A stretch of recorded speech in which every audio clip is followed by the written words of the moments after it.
So it says write the reactions for each of the following dissolving in water.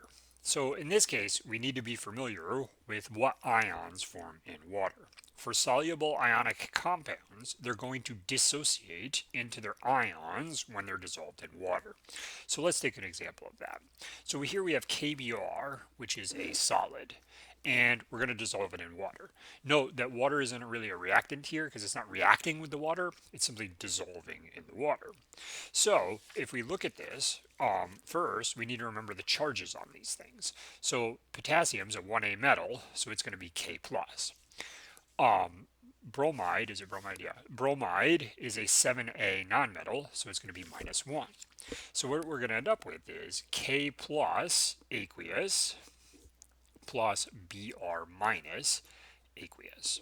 So remember that if you were to take an ionic compound, KBr you may not be familiar with, but NaCl you are. NaCl is super hard to melt, right? It has a huge melting point. The reason for that is the Na plus in NaCl ions and the Cl minus ions are super attracted to each other because they have opposite charges, and things that are oppositely charged attract each other. So what happens when you dissolve NaCl solid in water is that it breaks up into Na plus and Cl minus. And you could do this at room temperature. And you might have asked yourself, well, why is that possible, right? You can't melt this very easily. Most people don't have something in their house that can melt this, right? Your oven isn't going to be hot enough to melt this.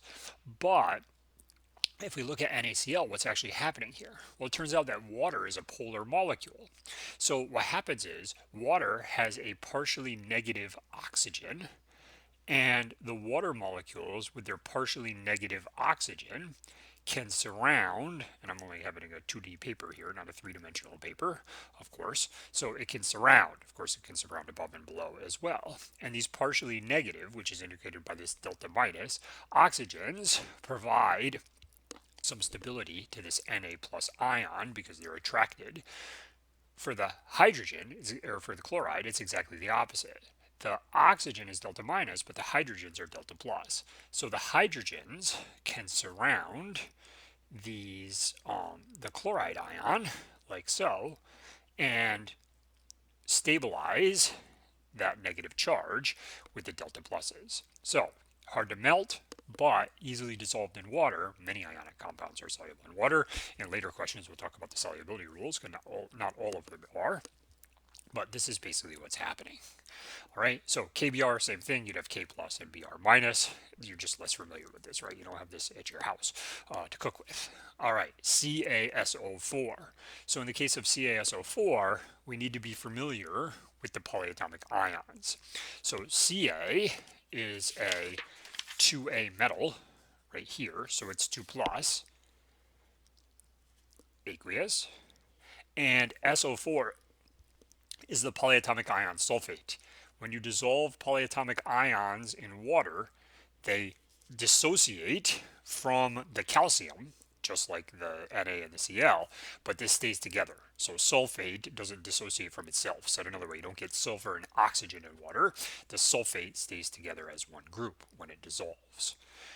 In both of these cases, it was all 1 to 1. So we had 1K, 1K, 1Br, 1Br, same for calcium and sulfate. In these cases, we'll actually have to balance it. So here we have barium nitrate. So if we have barium nitrate as a solid, barium is a 2A metal, so it's going to be 2 plus. So we're going to get Ba 2 plus aqueous. And then we need to recognize another polyatomic ion, which you've seen before. This one is nitrate.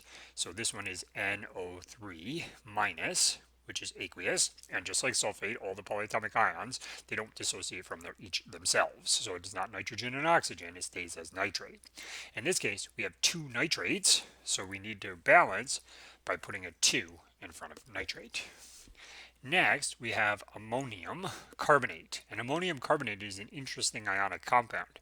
One thing that makes it interesting is that it doesn't have a metal, because ammonium is the only positive polyatomic ion that you guys are familiar with, which is NH4 plus. So we again need to recognize the polyatomic ions. So in this case, I have NH4 plus, which stays as a polyatomic ion, but it is dissolved in water. And carbonate is another one, which is CO3 2 minus, which is also aqueous. In this case, we have 2 ammoniums, so we need to put a 2 in front of the ammonium ion, like so.